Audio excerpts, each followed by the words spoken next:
अपने अस्तित्व पर मंडराते संकट की ओर से बेखबर, उसकी ओर से उदासीन तथा उस संकट की समाधान के लिए, उसके उपाय के लिए लगातार प्रयासरत, संघर्षरत दोनों ही प्रकार के आप सभी सनातनी भाइयों और बहनों को मेरा नमस्कार। साथियों, जो कुछ भी हाल ही में बल्लभगढ़ में घटना घटी है, सनातनी बेटी निकिता के साथ, यह कोई एकाकी घटना नहीं है। यह जो कुछ भी घटा है उसकी पृष्ठभूमि तथाकथित स्वतंत्रता के पश्चात से अब तक लगातार उस नूह जिले में, उस पुराना क्षेत्र में, सोहना क्षेत्र में, पूरे मेवात क्षेत्र में, जो आज अलवर तक, राजस्थान में भरतपुर तक जाता है, मथुरा तक जाता है, इधर बल्लभगढ़, फरीदाबाद और गुड़गांव तक लगता है, और इधर उत्तर प्रदेश के अलीगढ़ की सीमा से लगता है। लगातार जिस प्रकार से वहां घटनाएं घट रही हैं, जिस प्रकार से वर्ग विशेष वहां हावी होता चला जा रहा है, बंटवारे के समय, आजादी के समय जो आबादी वहां लगभग 50% थी, आज वहां घटकर 5% रह गई है, और जो आबादी वहां 45 से 50% थी, गांवों में आज 90-95% तक पहुंच चुकी है। बहन बेटियों पर इसी प्रकार से नजर रखी जाती है, उनको परेशान किया जाता है, जबरन घरों से उठा लिया जाता है, धर्म परिवर्तन के लिए दबाव डाला जाता है। लेकिन बड़े शर्म से हम लोगों की गर्दन झुक जाती है, शर्म से, और मैं समझता हूं झुकने भी चाहिए। हम लोग बेटी का बाप होने की औकात खत्म करते जा रहे हैं, हम भाई कहलाने का हक खत्म करते जा रहे हैं। कोई मेरी बहन को, कोई मेरी बेटी को अगर गलत निगाह से देखेगा, उस पर गलत निगाह डालेगा, हत्या जैसी बात तो दूर, उसके ऊपर गलत निगाह भी डालेगा, अगर वह जीवित बचता है मेरे वहां मौजूद रहते हुए, तो यह हम लोगों के लिए शर्म की बात है। हम लोग बेटी का बाप होने का सचमुच हक खोते जा रहे हैं। ऐसे नहीं चल सकता है, और इन्हीं कारणों से ये जो लव जिहादियों की संख्या है, इसमें उत्तरोत्तर बढ़ोतरी हो रही है पूरे देश भर में। गर्दन रेतने की, रोड रेस की, गलियों मोहल्लों में तेज गाने बजाने पर जब विरोध होता है, तो दिल्ली में कभी सुशील कुमार की हत्या हो जाती है, कभी ध्रुव त्यागी की हत्या होती है, कभी चंदन गुप्ता की हत्या होती है। देश भर में बाढ़ आ गई है।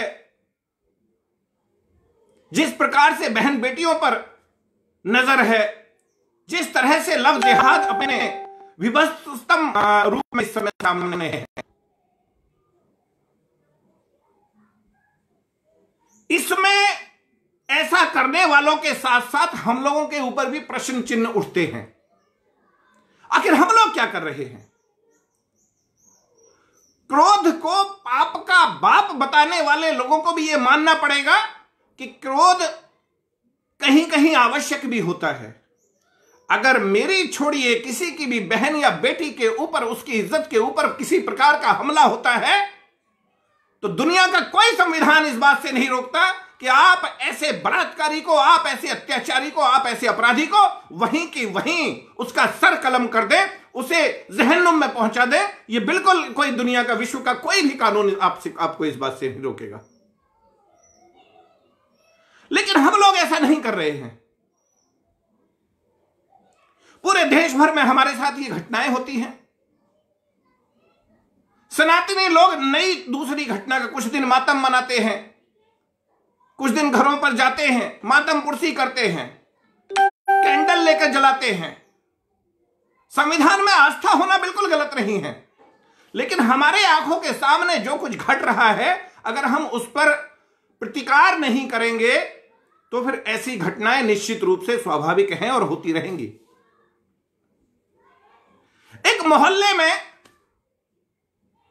100 में से 95 सनातनी परिवार रहते हैं,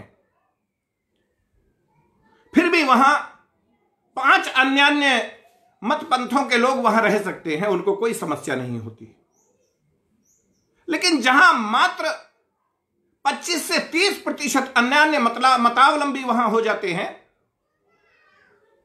70% सनातनी वहां से पलायन करना आरंभ कर लेते हैं। और यह पलायन वाली जो हमारी नीति है, जो हमारी पलायन की सोच बन चुकी है, आखिर कब तक हम भागते रहेंगे? ईरान से हम भागे, अफगानिस्तान से भागे, पाकिस्तान जो आज का वर्तमान पाकिस्तान है उससे हम भागे, बांग्लादेश से हम भागे, कश्मीर से हम भागे, आखिर कहां तक हम भागेंगे? आवश्यक है इसके लिए अब हमें मजबूती से खड़ा होना पड़ेगा, प्रतिकार करना पड़ेगा अपने देश में इस बात के लिए।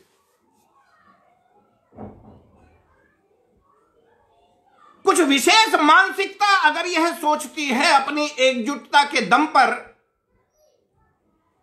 कि हम इस लोकतंत्र को बंधक बना लेंगे, तो यह बहुत गलत नहीं है।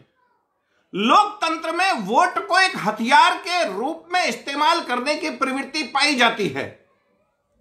एकजुटता के आधार पर लोग, मुट्ठी भर लोग इकट्ठा होकर राजनेताओं को उनकी विष्ठा खाने पर मजबूर कर देते हैं। यह भी सच बात है, क्योंकि वे एकजुट होते हैं। यही कारण था कि जिस समय कश्मीर से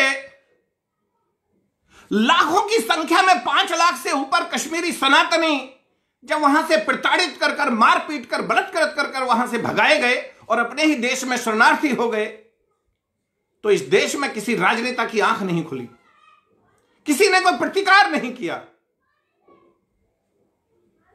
न कोई हाईकोर्ट सुप्रीम कोर्ट बोला। फौज पुलिस सब कुछ शांत बैठा रहा क्योंकि उनके हाथ बंधे हुए थे।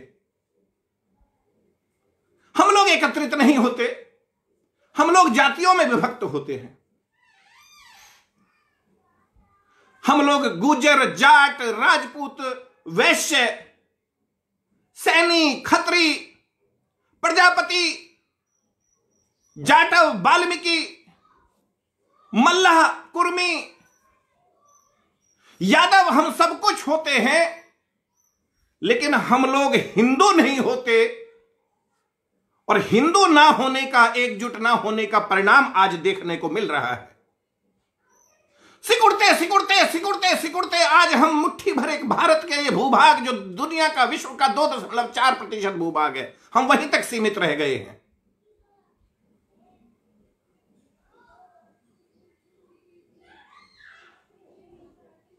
विश्व का प्राचीनतम धर्म, प्राचीनतम देश, प्राचीनतम संस्कृति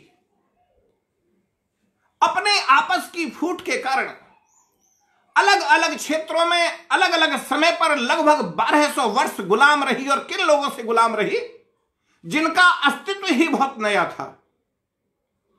कट्टरता के आधार पर वो लोग आगे बढ़े और हम लोग विभक्त होते रहे, आपस में बंटते रहे, विभाजन स्वीकार करते रहे। अनेक बार ऐसा भी देखने को आया कि हमारे ही लोग उनकी सेना में जाते रहे। परिणाम हम लोग छोटे होते चले गए। मात्र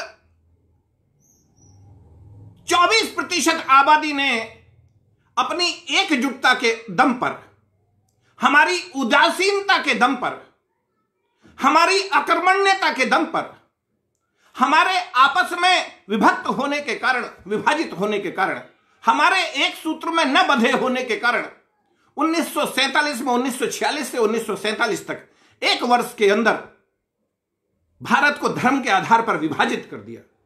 केवल 24% लोगों ने सिलहट, कोमिला, ढाका, जसूर, खुलना, नोआखाली, चिटागोंग, इधर लाहौर, सरगोधा, सियालकोट, गुजरांवाला, रावलपिंडी, कराची, पेशावर, रहीम यार खान, डेरा गाजी खान, डेरा इस्माइल खान, लाखों लाख लोगों का कत्ल हुआ, सनातनियों का कत्ल हुआ, माओं की कोख सूनी हो गई, बहनों के सुहाग उजड़ गए,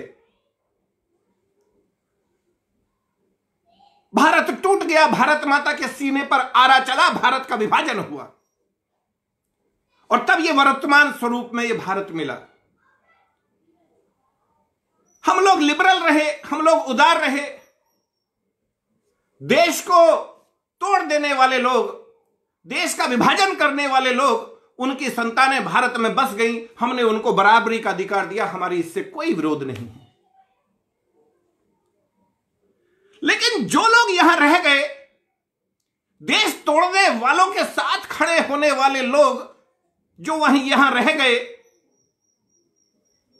उन्होंने अपनी एकजुटता रखी, दूरगामी सोच रखी, नेताओं को अपना पिछलग्गू बनाया, नीतियां अपने हिसाब से बदलवाई और उसका परिणाम है कि भारत के राजनेता उनकी विष्ठा खाने को सदैव तत्पर रहते हैं। इसी का कारण रहा कि जम्मू कश्मीर से, कश्मीर घाटी से लाखों लाख सनातनी भाई बहन जब वहां से अपने ही देश में शरणार्थी बनने को मजबूर हुए तो उनके मुंह से एक फूटा शब्द नहीं निकला।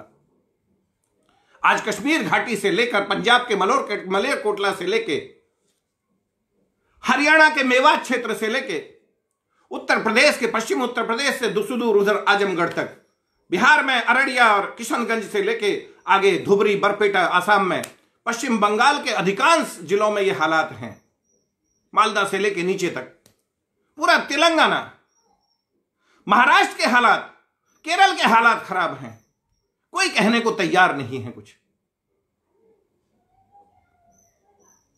सौभाग्य से ऐसे लोग भी नेतृत्व में हैं जिनके कारण उस कश्मीर से जहां से भरतवंशियों को खदेड़ दिया गया, भगा दिया गया, उनकी बहन बेटियों को पलायन पे मजबूर कर दिया गया, उनके साथ बलात्कार हुए। कितने लोगों को याद है 1990 की जून में इंजीनियर बीके गंजू की पत्नी को उनके पति के खून से सने हुए चावल खिलाए गए थे।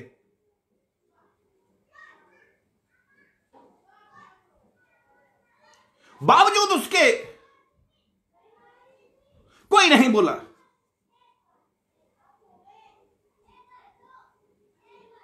यह सब वोट बैंक की ताकत के कारण है, एकजुट वोट बैंक की ताकत का कारण है। आज जो वर्तमान नेतृत्व है उन लोगों ने उसी कश्मीर से 370 को 35A को समूल नष्ट उसका नाश कर दिया और अभी 2-3 दिन पूर्व वहां कोई भी भारतवासी, कोई भी भरतवंशी वहां जाकर जमीन खरीद सकता है, ऐसा प्रावधान वहां कर दिया गया है। मर्यादा पुरुषोत्तम भगवान श्री राम का मंदिर, भव्य मंदिर का मार्ग प्रशस्त हो गया है, उसका शिलान्यास हो गया है। देश में CAA लागू हुआ है, NRC लागू हुआ है, 3 तलाक पे विषय कानून आया है। भविष्य में हलाला जैसी कुरीति पर, भविष्य में NRC, NPR, uniform civil code, जनसंख्या नियंत्रण कानून, ऐसे विषय आने हैं। लेकिन हम लोगों की एकजुट ना होने का परिणाम है कि हम जातियों में विभक्त हो जाते हैं और जब नेतृत्व की, जब सत्ता की आवश्यकता होती है तो हम अपने जाति के कैंडिडेट को वोट देने के चक्कर में ऐसे लोगों को वोट कर जाते हैं। कई बार जिस प्रकार से UPA 2 के अंदर सांप्रदायिक हिंसा निवारण जो अधिनियम आ रहा था, जो कि किसी भी प्रकार की हिंसा होने पर, सांप्रदायिक हिंसा होने पर हर हाल में सनातनियों को फंसाने के लिए, उन्हीं को आरोप मुक्त होने के लिए, उन्हीं के ऊपर उसे सिद्ध करने का रास्ता छोड़ देने के लिए वो कानून आने वाला था। ऐसी हालात करने वाले लोगों को, जिन्होंने भगवान राम के अस्तित्व पर प्रश्न लगाए हों, जिन्होंने गोलियां बरसवाई हों कार सेवकों के ऊपर, जंगल राज जिन लोगों ने कर रखा हो, आज भी ऐसे ऐसे राज्य हैं जहां जय श्री राम बोलने पर आपत्ति है, पुलिस डंडा मारकर जेल में बंद कर देती है। हम लोग लेकिन एकजुट, हमारे अंदर ऐसी भावनाएं नहीं आती। सीए के नाम पर विरोध होता है, पुलिस और सेना पे पत्थर फेंके जाते हैं, सड़कें जाम कर दी जाती हैं, थानों में आग लगा दी जाती है, जगह जगह विरोध प्रदर्शन होते हैं। शाहीन बाग से लेकर पूरे भारत में लाखों शाहीन बाग बन जाते हैं। केवल मात्र सरकारों के ऊपर छोड़ देने से नहीं चलेगा। आप महसूस कीजिए कि आपके मोहल्ले में 100 घर हैं और 100 घर में से 5 घर के लोग अगर सड़क पर जाकर वो सेना पे पत्थर फेंकते हैं, वो पुलिस पे पत्थर फेंकते हैं, वो थाने को आग लगा देते हैं, वो प्राइवेट प्रॉपर्टी को आग लगाते हैं, वो गवर्नमेंट की प्रॉपर्टी संपत्ति को नुकसान पहुंचाते हैं, तो इसमें गलती हमारी भी है। आखिर कैसे उनकी औकात हो जाती है कि वो 5 लोग, आप 95 लोग जो आप अपने मोहल्ले में रहते हैं, वो आपके सामने से निकल के सड़क को बंद करने चले जाते हैं। हमें भी खड़ा होना पड़ेगा, हमें भी एकजुट होना पड़ेगा। हमें यह एश्योर करना है कि मेरे मोहल्ले से जो 100 लोगों का मोहल्ला है, 100 परिवारों का मोहल्ला है, उसमें से कोई 5 या 10 लोग निकल के सेना पे पत्थर फेंकने के लिए सड़क पर नहीं जाने पाए।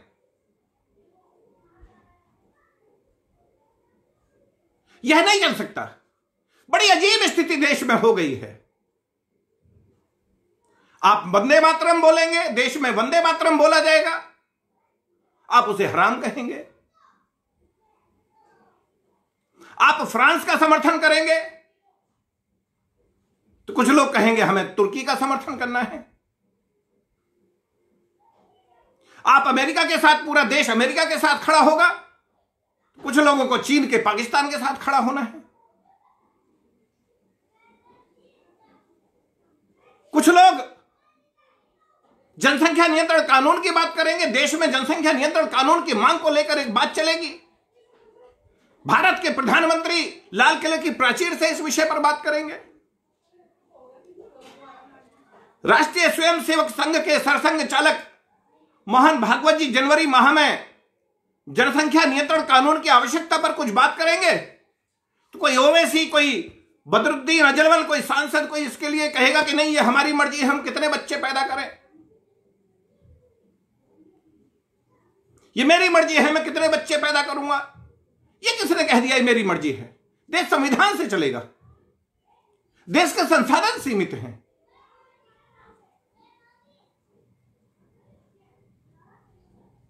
जो कुछ हो रहा है उसका विरोध करना है।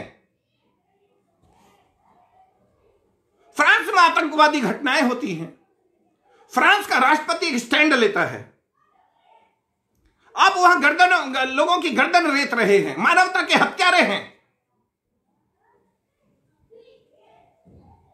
वहां का राष्ट्रपति बिल्कुल सही ढंग से उनको कुचलने की बात करता है। वो आतंकवाद के सामने झुकता नहीं है, आप उसके ऊपर फिर से आतंकवादी हमले करते हैं, चर्चों पे हमले करते हैं।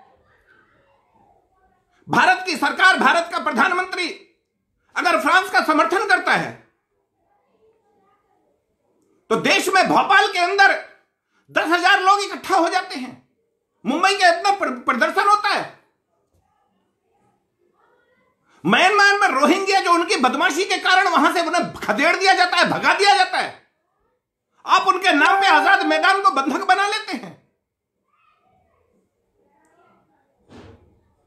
वहां पुलिस का, सेना का लोग अपमान करते हैं आप लोग। और सबसे बड़ी समस्या यह है कि हमने सही को सही और गलत को गलत कहना छोड़ दिया है। हम लोगों पर कोई धब्बा ना लग जाए, हम कोई धार्मिक एंगल में, फ्रेम में ना बंध जाएं। पता नहीं क्या पिछले 60, 70, 75 सालों में एक ऐसा माहौल, बल्कि मैं कहूंगा पिछले दशक में, पिछले शताब्दी में एक देश भर में ऐसा माहौल बना अपने निहित स्वार्थों के कारण। राष्ट्रवाद से इतर जो बातें होंगी, भारत तेरे टुकड़े होंगे इंशाअल्लाह कहने वालों के साथ, भारत की बर्बादी के साथ चाह रखने वालों के साथ, इस देश के एक बहुत बड़ा मीडिया का तबका, बहुत बड़े सो कॉल्ड एजुकेशन बुद्धिजीवियों का तबका, दुनिया भर के प्रोफेसर, डॉक्टर्स, इंजीनियर्स, और ये कहने में कोई दो राय नहीं होनी चाहिए, छात्र भी कुछ, कि ज्यादातर लोग बेईमान, चोर, लुटेरे, निकम्मे, घूसखोर, भ्रष्ट, बीमार, रुग्ण मानसिकता वाले बहन बेटियों को लेकर जिनकी मानसिकता ठीक नहीं है, खुले विचारों के नाम पे गाय के मांस को खुलेआम सबके सामने खाने वाले, ऐसे लोगों ने कुछ ऐसा माहौल क्रिएट कर दिया इस देश में कि अगर कोई भी सही बात कही जाएगी, कहीं गलत का विरोध किया जाएगा, प्रतिकार किया जाएगा, तो उस व्यक्ति को पुरातन पंथी बता दिया जाएगा, दक्षिण पंथी बता दिया जाएगा, धर्म के एंगल में उसे फिट कर दिया जाएगा। सनातन को पिछड़ेपन की निशानी बनाने वाले, उसको निशानी मानने वाले लोग अब सुधर जाएं। हर सनातनी भाई बहन को अब इकट्ठा खड़ा होना पड़ेगा। मैं जाट, मैं गुजर, मैं राजपूत, मैं ब्राह्मण, मैं वैश्य, मैं दलित, मैं जाटव, मैं वाल्मीकि, मैं सैनी, मैं प्रजापति, मैं कुर्मी, मैं मल्लाह, ये सब नहीं चलना चाहिए। अब जातियां हैं, हमारा गौरव है, हो सकती हैं, शादी ब्याह के लिए आवश्यकता हो सकती है। मैं नहीं कह रहा कि आप जाति छोड़ देंगे, लेकिन आप उनकी पहचान से ऊपर उठकर हिंदू पहचान बनाइए, वरना आप अपने अस्तित्व के समापन के दोराहे पर खड़े हुए हैं। हम लोग कभी ऐसी बातें नहीं करते। एक विशेष कार्य पे हम काम कर रहे हैं, विशेष विषय पर हम काम कर रहे हैं, और उस विषय को मैं अभी रखने वाला हूं आपके बीच। लेकिन जिस प्रकार से जो विषय चल रहा है देश भर में, उससे पीड़ा भी पहुंचती है। हमें सही को सही और गलत को गलत कहना सीखना होगा। सनातनियों को एकजुट खड़ा होना पड़ेगा। कोई इसमें दो मत नहीं होना चाहिए कि अगर इस दोराहे पर हम लोगों ने एक राह नहीं पकड़ी, एकता की राह नहीं पकड़ी, गलत का प्रतिकार करना नहीं सीखा, बहन बेटी की तरफ आंख उठाने वाले को हो सके तो संविधान के द्वारा, लेकिन अगर वहां पुलिस नहीं पहुंच सकती, शासन प्रशासन नहीं पहुंच सकता, तो आप वहां कानून के आने का इंतजार, मौत तक का इंतजार नहीं कर सकते। आंख निकाल लीजिए उस दरिंदे की। अपनी बहन बेटियों को अपने से बात कीजिए उनसे, वो इन जेहादी कठबुल्लाओं के चक्कर में ना आए। बात कीजिए, डायलॉग कीजिए, उनके साथ संवाद कीजिए, वार्ता कीजिए। उनको गलत है तो गलत बताइए, प्रेम दीजिए, स्नेह दीजिए। अपने लड़कों को मजबूत बनाइए, शारीरिक रूप से भी, मानसिक रूप से भी। केवल एजुकेशन का या कुछ बनने का दबाव डालकर आपने उन्हें ऐसा बना दिया है कि वो अपनी बहन की रक्षा करने की बजाय, जिस समय उसकी बहन के साथ गलत हो जाता है तो मात्र कैंडल मार्च निकालने तक सीमित हो गए हैं हम लोग।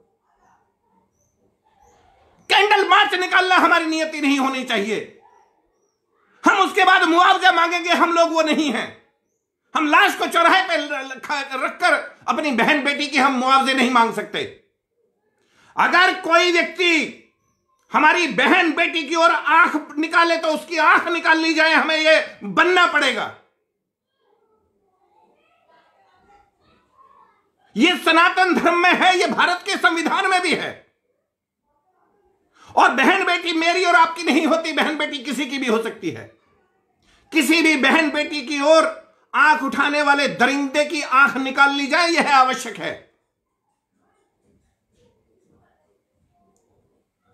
फ्रांस में गड़बड़ होगी, जर्मनी में गड़बड़ होगी, अमेरिका में गड़बड़ होगी, म्यांमार में गड़बड़ होगी, चीन में उज़ेइगर प्रांत में गड़बड़ होगी, तो आप अपने उन मामाओं से बात करें।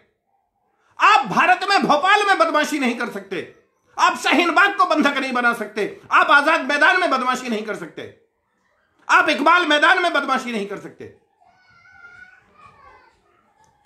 यह भारत विविधताओं से भरा हुआ देश है। Unity in diversity. लेकिन इसका अर्थ, ये डाइवर्सिटी का अर्थ यह नहीं है कि हम यूनिफॉर्मिटी को खो दें।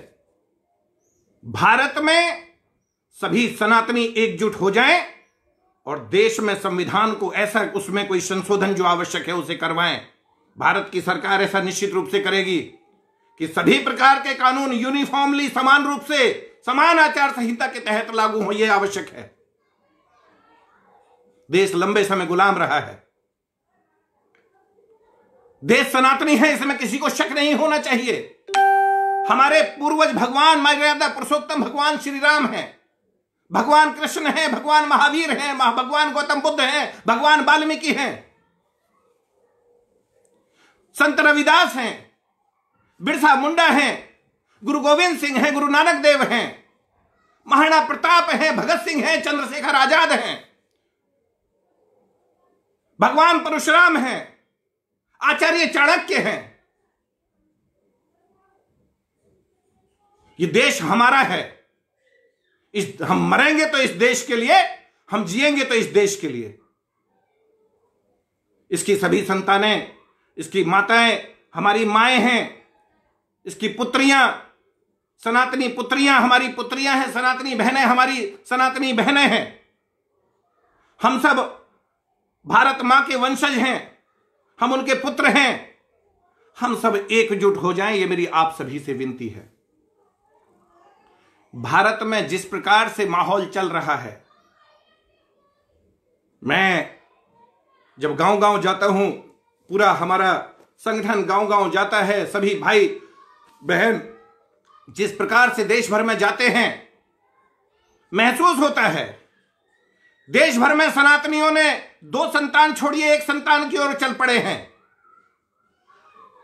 बहुत भयानक असंतुलन होता जा रहा है।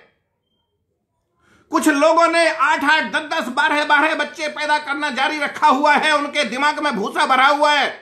वो जाहिल ये समझते हैं कि वो ऐसा करके इस देश के संसाधनों पर ही नहीं बल्कि देश की सत्ता पर कब्जा कर लेंगे। तो यह सत्ता के लोगों को भी समझना है और यह हम लोगों को भी समझना है कि ऐसे जाहिलों को उनके मंसूबों पे पानी फेरना है, हमें नहीं सफल होने देना है। हमें,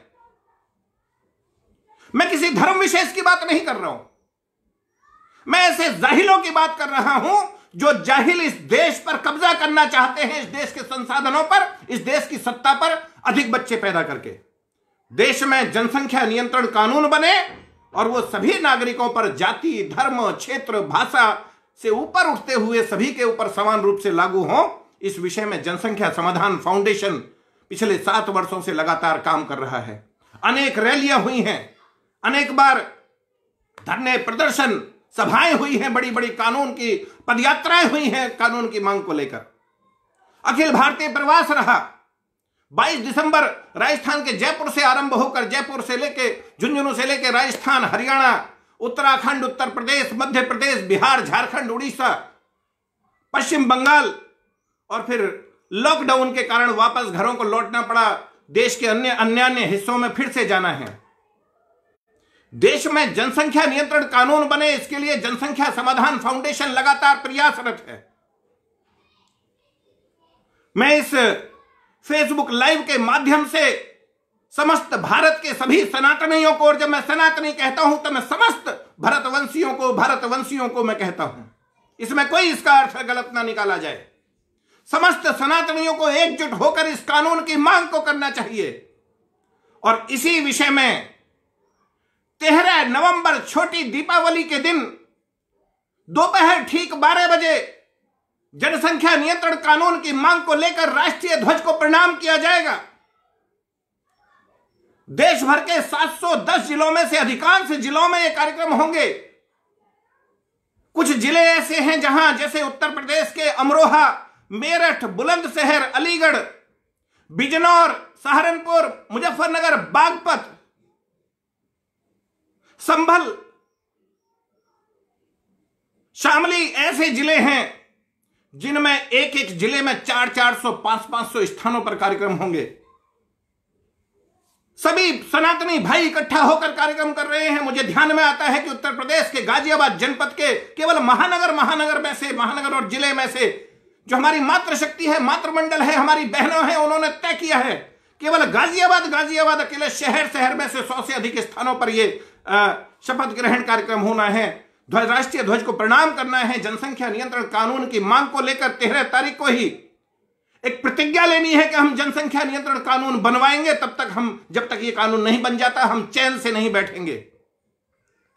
जनसंख्या समाधान फाउंडेशन के सभी सदस्य, और जब मैं सदस्य कहता हूं तो मैं समस्त सनातनियों का आग्रह करता हूं, मैं आप सभी का आह्वान करता हूं कि समस्त सनातनी उस दिन अपने अपने स्थानों पर 100 लोग, 200 लोग ना हो सके, 50 लोग ना हो सके, 40 लोग, 30 लोग, 20 लोग, 10 लोग, 5 लोग, पूरे भारतवर्ष में 6,38,000 गांव हैं, हो सके तो सभी 6,38,000 गांव में हम एकजुट हों। छोटी दीपावली पर दिन में 12 बजे राष्ट्रीय ध्वज लगाकर राष्ट्रीय ध्वज को प्रणाम करें, भारत माता का चित्र लगाएं, हो सके तो जनसंख्या समाधान फाउंडेशन का बैनर लगाएं, न लगे तो कोई बात नहीं। जो जनसंख्या समाधान फाउंडेशन के कार्यकर्ता हैं वो तो लगाएंगे ही, लेकिन सभी सनातनी भाई और बहन अपने अपने क्षेत्र में, अपने अपने मोहल्ले में, चौक चौराहे पर, पंचायत घर में, चौपाल पर, अपने घर के आंगन में भी, अपने पार्क में भी हम ऐसा कर सकते हैं। राष्ट्रीय ध्वज लगाएं, ध्वज प्रणाम करें, प्रतिज्ञा लें। वो प्रतिज्ञा में आप सभी को जो जो भी मांगेंगे, मेरा नंबर मैं आपको बताता हूं, 9310735339। जिस किसी भाई या बहन को पूरे भारतवर्ष से जिसको भी बैनर की पीडीएफ चाहिए, जिसको प्रतिज्ञा का फॉर्मेट चाहिए, जिनको भी इस विषय में कोई जानकारी चाहिए, 24 घंटे हम लोग इस विषय पर उपलब्ध हैं। फोन भी उठाया जाएगा।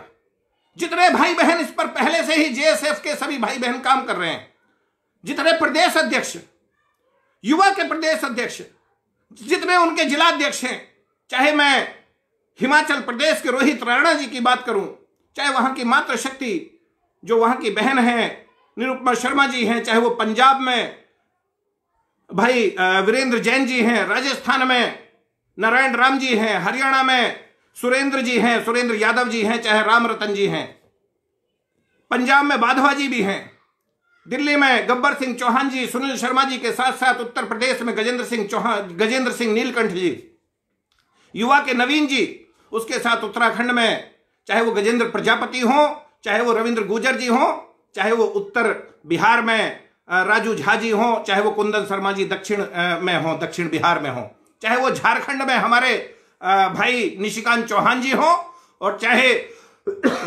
पश्चिम बंगाल में राकेश चौहान जी हो, चाहे वो पूरे पूर्वोत्तर भारत में, पूरे पूर्वोत्तर असम सहित पूरे पूर्वोत्तर के शैलेंद्र पांडे जी हों, चाहे उनके साथ सोनारी जी और दूसरे लोग हों, सभी भाई अपने अपने, और चाहे वो विपिन दास उड़ीसा में हो, चाहे वो मध्य प्रदेश में नरेंद्र यादव जी हो, चाहे भगीरथ बिहानी जी आपके महाराष्ट्र में हो, चाहे वो कर्नाटक में भूदेव शर्मा हो, चाहे सुदर्शन जी केरल में हो, इन सभी राज्यों में, छत्तीसगढ़ में चाहे भाई सुनील जी या दूसरे साथी हों, सभी राज्यों में एक साथ एक समय 12 बजे जनसंख्या नियंत्रण कानून की मांग को लेकर आप सभी से आग्रह है कि उस दिन ध्वज प्रणाम करें।